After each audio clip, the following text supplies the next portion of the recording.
ব্রহ্মদত্তি মামা দলবল নিয়ে এই গরমের সময় কৃষ্ণনগরে এলো? বুঝি না বাবা। ব্রহ্মদত্তি মামা বলেছে খুব গরম লাগলে গৃহস্থর বাড়ি গিয়ে আশ্রয় নিতে, কিন্তু যাই কোথা, যেখানেই যাব সেখানেই তো এই মানুষের বাচ্চাটা খেয়ে দিয়ে দেবে। দূর চাই, ভালো লাগে না।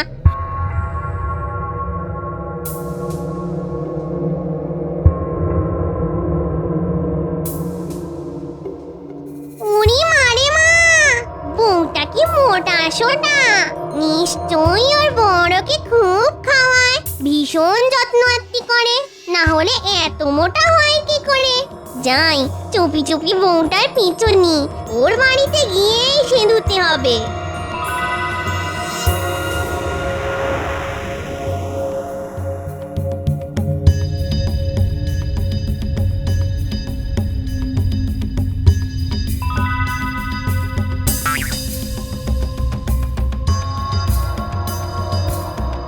মা, বাড়িটা তো বেশ। বাড়িতে কেউ আছো নাকি? কেউ আছো? কে? আমি গো, আমি। বাপু নিজের কাছে সকলেই তো আমি, তা তুমি কোন আমি? এর আগে তোমায় তো কখনো দেখিনি। দেখবে কি করে মা? আমি তো আর এই গ্রামের নয়, অনেক দূরে আমার বাড়ি। পথ হারিয়ে এই কৃষ্ণনগরে চলে এসেছি। মা গো, দুটি খেতে দেবে? পরনে লাল পেড়ে শাড়ি, হাতে শাঁখা পলা, সিঁথি ভর্তি সিঁদুর, দেখে তো মনে হচ্ছে ভালো ঘরের মেয়ে। মনে হয় কোনো বিপদে পড়ে আমার বাড়ি এসেছে। হ্যাঁ, ওমা, কেন দেব না? বলো কি খাবে? দুটো ভাত আর মাছ। কতদিন যে রান্না মাছ খাইনি। ওমা, কেন দেব না? সদবা মেয়ে, মাছ খেতে চাইছো, অবশ্যই দেব। এই, কিন্তু তোমাকে যে একটু অপেক্ষা করতে হবে বাবু। রাজবাড়ি থেকে ফেরার পথে আমার কর্তা বাজার করে আনলে তবে রান্না চাপাবো। হ্যাঁ। ও বাবা, সে তো রাত হয়ে যাবে। না না না না, রাত হবে কেন? সন্ধ্যের মুখেই ফিরে আসবে। আর তেমন হলে আমার বাড়িতে আজকে রাতটা না হয় কাটিয়েই যেও। সেটাই তো আমি চাই গো মোটা বউ। শুধু একটা রাত নয়, অনেকগুলো রাত আর দিন। তা তোমার বর এতে রাগ করবে না? না না, হ্যাঁ মানছি সে একটু কিপটে, তবে মানুষটা কিন্তু খুব রসিক। রসিক? হ্যাঁ গো, খুব রসিক। আর ওর রসিকতার জন্যেই তো মহারাজ কৃষ্ণচন্দ্র ওকে মাথায় করে রাখেন। ওমা, তাই নাকি? তাহলে আর বলছি কি, একটুখানি অপেক্ষা করো না, দেখলেই বুঝবে সে কেমন ধারা মানুষ।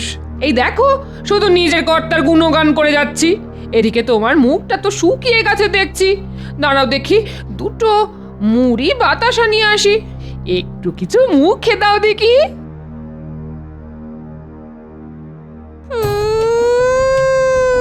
পুরি মানে মা, ভাজা মাছের কি মিষ্টি গন্ধ আসছে।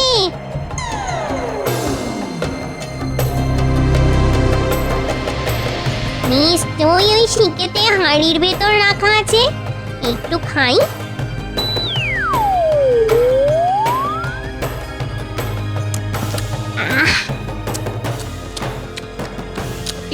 একটা কেমন কচর মচর করে শব্দ হচ্ছে না? হ্যাঁ হ্যাঁ, এই এই এই, ও কি মেয়ে, তুমি আমাকে না বলে অমন করে মাছ নিয়ে খাচ্ছ কেন? আর শিকে তো অনেক উঁচুতে, অত উঁচুতে তোমার হাত গেল কি করে? কি করে? আমার হাত যে অনেক দূর অব্দি যায়।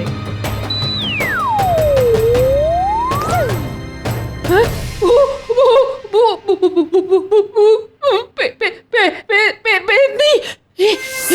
আমি কি দেখছি? আমার ঘরে কে? ভূত ভূত ভূত ভূত! এবার তোর ঘরের দখল নেব আমি।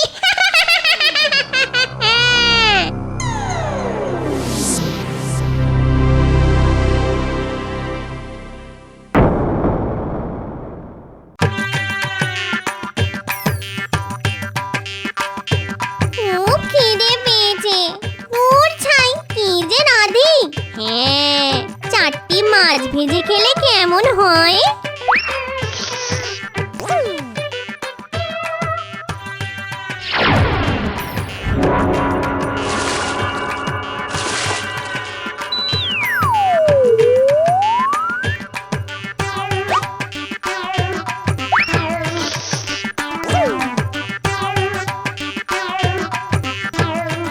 বাজার তো হলো, কিন্তু মাছ তো পাওয়া গেল না। কি হবে এখন? যাকে যাক, সত্যি কথাটাই বলবো, মাছ পাওয়া যায়নি।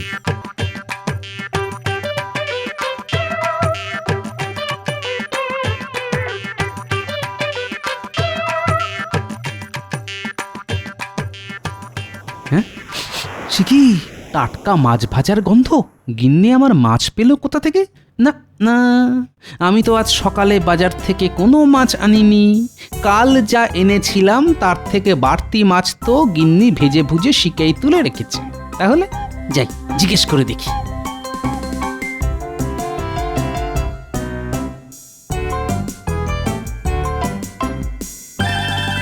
কি গিন্নি, খুব তো মাছ ভাজার গন্ধ ছেড়েছে দেখছি। তা কি মাছ ভাজছো? ও, এই তাহলে আমার বর, ইয়ে মানে মোটা বউয়ের বর। বাটা মাছ গো, বাটা মাছ, খুব টাটকা, মানে সদ্য পুকুর থেকে তোলা। সদ্য পুকুর থেকে তোলা? তাকে দিল? এই রে, এখন কি বলি?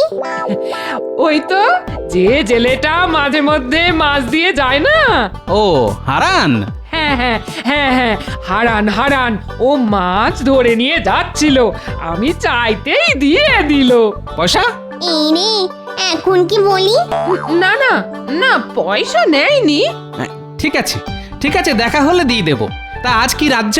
ওই তো, গরম গরম ভাত আর কালো জিরে দিয়ে বাটা মাছের ঝাল। হ্যাঁ, বাহ বাহ বাহ, সাটিয়ে খাবো আজ। হ্যাঁ, বলছিলাম, এই একটু মুড়ি মেখে দি।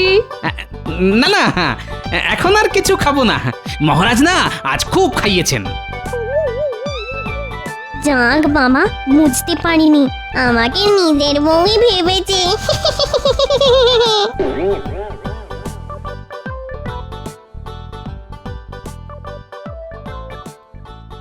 কি ব্যাপার?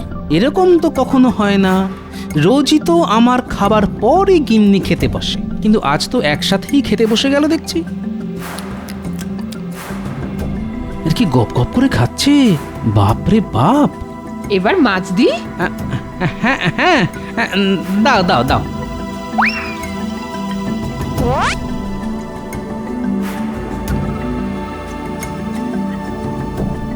কি আশ্চর্য, বরাবর তো আমাকে বেশি দিয়ে নিজে কম করে নেয়, আজ তো দেখছি 3টে বাটা মাছি ওর পাতে। কি জানি বাবা।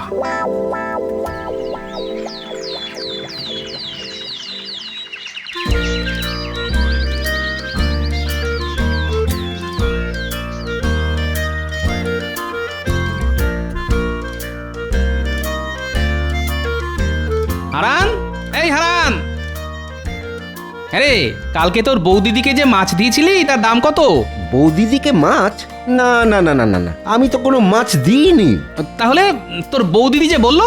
মনে হয় ভুল বলেছে। হ্যাঁ, গত কয়েকদিন তো ওই সর্দি কাশির জন্য আমি কোনো মাছই ধরিনি। কি আশ্চর্য।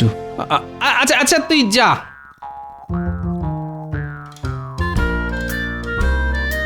কাল গিন্নির অমন রাক্ষসের মতো খাওয়া, আজ হারানের মাছ না দেওয়ার কথা। না না না না, হিসেবে কেমন যেন গোলমাল হয়ে যাচ্ছে।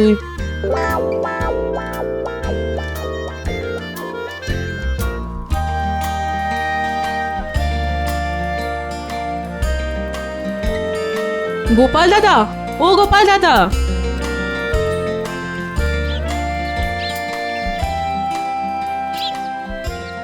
বলো। জানি তুমি এই পথ দিয়েই বাজার যাবে, তাই তোমার জন্যই দাঁড়িয়ে আছি। আজ আমাদের পুকুরে জাল দিয়েছে, দিদি তো চুনো মাছ খুব ভালোবাসে, তাই দিদির জন্য কিছু মাছ রেখে দিয়েছি, নিয়ে যাও। ও বাবা, চুনো মাছ! ঠিক আছে, তাহলে আজকে আর বাজার করতে হবে না। বেশ,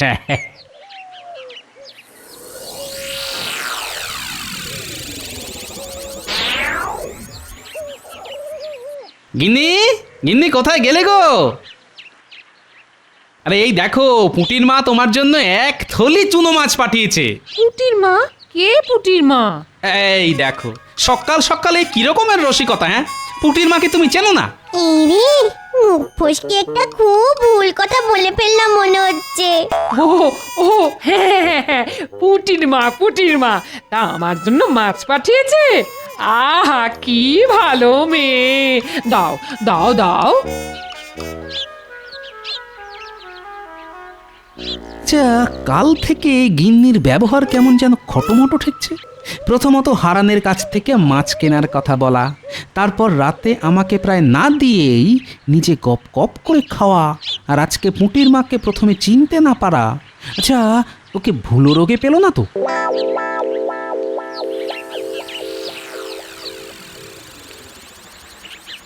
উফ, যা গরমটা পড়েছে, বাপরে! কেমন যেন একটা কচর মচর করে শব্দ ভেসে আসছে না? রান্নাঘরে বিড়াল ঢুকে সব মাছ খেয়ে নিচ্ছে না তো? ধরতে পারলে পাখার বাঁট দিয়ে এমন একটা ঘা দেব না। যাই দেখি।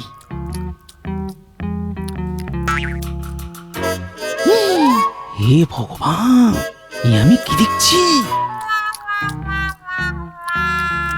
আমার যে গিন্নি মাছ কুটে 14 বার হাত ধোয়, সে কিনা না রাধা না ধোয়া কাঁচা মাছ কচমচ করে চিবিয়ে খাচ্ছে। না না না না, মাথার গন্ডগোল। হ্যাঁ, গরমে ঠিক মাথার গন্ডগোল হয়েছে।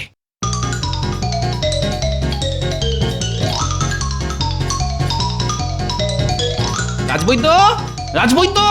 কি ব্যাপার গোপাল, এমন অসময়ে আমার বাড়িতে? আরে বিপদ কি আর সময় ধরে আসে বৈদ্যমশাই?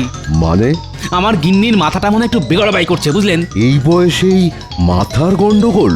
তা কি কি ওই উপসর্গ দেখা দিয়েছে বলো তো? তাহলে তো বড় চিন্তার কথা। আপনি আপনি এক্ষুনি একবার চলুন। তা তো যেতেই হবে। তুমি বরং একটু দাঁড়াও গোপাল, আমি ওই ওষুধের বাক্সটা এক্ষুনি নিয়ে আসছি। না না, আমার কিচ্ছু হয়নি, ছেড়ে দাও আমায়, ছেড়ে দাও। আমি বুদ্ধি দেখাবো না, ছেড়ে দাও আমায়। ঠিক আছে ঠিক আছে, মানছি তো কিছুই হয়নি তোমার, কিন্তু রাজবৈদ্য এত কষ্ট করে তোমায় দেখতে এসেছেন, একবার দেখিয়ে নিলে ক্ষতি কি? এসো মা, এসো, একবার বসো তো।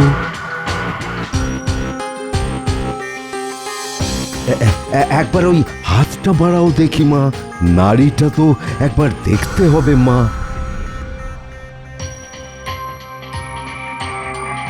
কি হলো রাজবৈদ্য? এ এ কি করে সম্ভব? সুস্থ শরীর, অথচ অথচ একবার নাড়ি পাচ্ছি আর একবার নাড়ি পাচ্ছি না। এই এই এই তো নাড়ি স্পন্দন। হ্যাঁ হ্যাঁ, এই তো। হ্যাঁ, আবার আবার চলে গেল। এ কি আশ্চর্য! হ্যাঁ বিড়বিড় করে কি বলছেন রাজবৈদ্য? হ্যাঁ, আমি এখন উঠছি গোপাল, তুমি রাজবাড়িতে একবার এসো তো, ওখানেই না হয় তোমার সঙ্গে কথা হবে। কেমন, একবার এসো রাজবাড়িতে।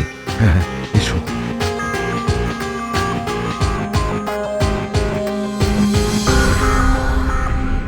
কি বলছো রাজবৈদ্য? গোপালের বউয়ের নারীর গতি স্বাভাবিক নেই?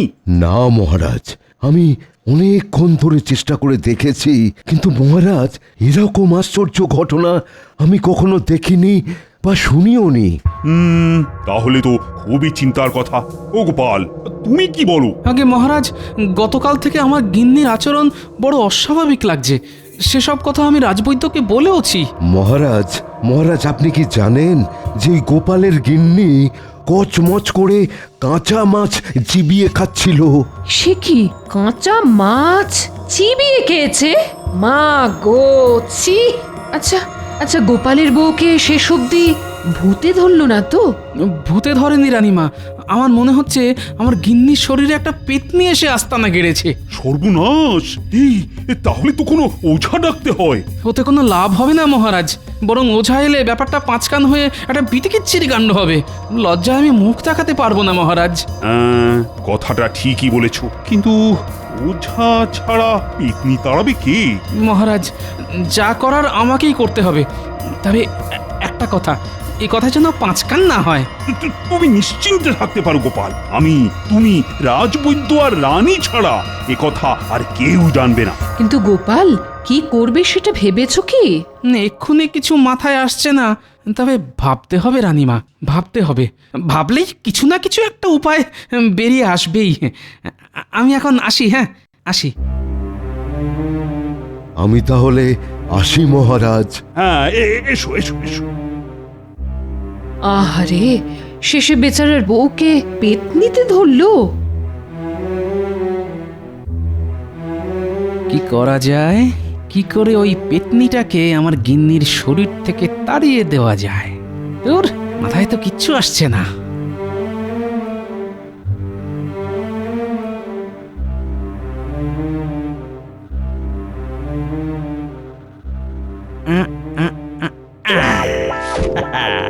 পেয়ে গেছি। এই বুদ্ধিটা একবার প্রয়োগ করে দেখি। কদিন বাদেই নবাব কৃষ্ণনগরে আসবেন, অথচ এই সময় বউকে নিয়ে ওহ, গোপাল যে কি আতান্তরে পড়লো। এত চিন্তা করো না, গোপালের যা বুদ্ধি দেখো, ও বুদ্ধি দিয়েই বউয়ের শরীর থেকে পেতনিকে তাড়াবে। মহারাজ, মহারাজ, পেয়ে গেছি মহারাজ, উপায় পেয়ে গেছি। কি রকম? বড় মোক্ষম উপায় রানীমা। জানেন তো ভূত পেতনিরা আগুনকে খুব ভয় করে। হ্যাঁ, তা শুনেছি বটে। ওই আগুনের ভয় দেখিয়েই পেতনিকে তাড়াতে হবে।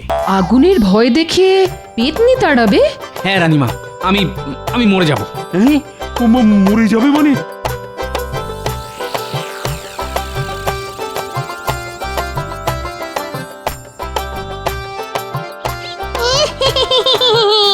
দিনগুলো বেশ ভালোই কাটছে। আহ, ঘরটা কি ঠান্ডা, শুনেই কেমন ঘুম চলে আসে চোখে। এখন পুরো গরমকালটা আমি এখানে খাবো দাবো আরাম করবো।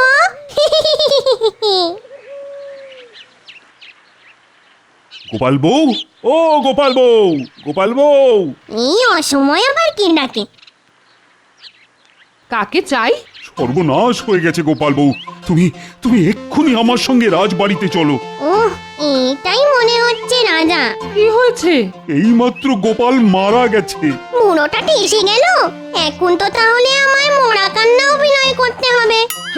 ওগো, এ আমার কি হলো গো? ওগো, আমার কি হলো গো?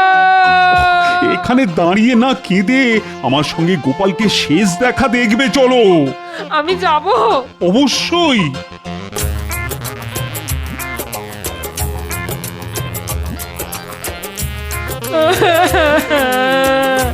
ওগো, আমায় ফেলে তুমি কোথায় চলে গেলে গো? আমি এখন কার কাছে থাকবো গো? সেই ব্যবস্থা গোপাল করে গেছে। মরার আগে তার শেষ ইচ্ছের কথা আমাদের জানিয়ে গেছে। তোমার একলা থাকতে যাতে কোনো অসুবিধে না হয় তার জন্য সহমরণের কথা বলে গেছে। সহমরণ মানে? একসাথে তোমরা চিতায় উঠবে, আমি নিজের হাতে চিতায় আগুন ছেড়ে দেব। একসাথে পুড়তে পুড়তে তোমরা স্বর্গে চলে যাবে। ওরে বাবা, আগুনে পোড়াবার মতলব? না না না না বাবা, আরে মোটা বউয়ের শরীরে বাঁচা বেঁধে কাজ নেই, এক্ষুনি এখান থেকে সটকে পড়তে হবে। আরে গোপাল বউ, কি তো ভাবছো? চলো চলো, শ্মশানে চলো। মাহেন্দ্রক্ষণ লেগে গেছে। এখন পড়তে পারলে স্বর্গের নন্দন কাননে তোমরা থাকতে পারবে। নন্দন কাননে আমার কাজ নেই, আমি সটকালাম। মার দিয়া কেল্লা, আগুনের ভয়ে পেতনি ভেগেছে। আমি আমি কোথায়? তুমি আমাদের বাড়িতে। আমার কি হয়েছিল? সে এক অতি গুরুচরণ ব্যাপার। ঘোরটা একটু কেটে যাক, বাড়ি গিয়ে সব বলবো তোমায়। বাবা, ভালোই ভালোই সবকিছু মিটে গেল। সত্যি গোপাল, বুদ্ধিতে তোমার জুড়ি মেলা ভার।